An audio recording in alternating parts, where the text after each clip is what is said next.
Hello everyone, welcome to my another new blog. হ্যাঁ, সেদিন আমি আমার দিদি এবং জামাইবাবুর সাথে চলে গেছিলাম এক জায়গায়। কোথায় গেছিলাম সেটা না হয় একটু পরেই দেখতে পাবে। তো যাই হোক, খাওয়া দাওয়া সেরে যেহেতু রুমে আমি এরকম একটা আয়না পেয়েছি, তো সেখানে তো একটু ঢং করতেই হয়। তো সেটাই করার সাথে সাথেই হঠাৎ করেই দেখি বাইরে তখন বৃষ্টি হচ্ছিল। এরপর দিদি শুরু হয় মেকআপ হওয়ার পরই দিদি নিজে হেয়ার স্টাইলটাকে ডান করতে চলে যায় এবং সেটা শেষ হওয়ার পরই চলে আসি আমরা সেটে। হ্যাঁ, এটা ছিল লাখ টাকা লক্ষ্মী লাভের সেট। সেদিন ছিল আমার দিদির শ্যুট লাখ টাকা লক্ষ্মী লাভে।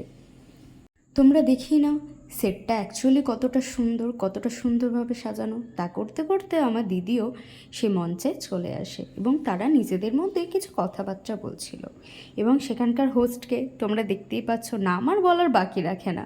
তারপরেও শ্যুট ডান হয়ে যায় এবং সেখান থেকেই আমরা বেরিয়ে পড়ি।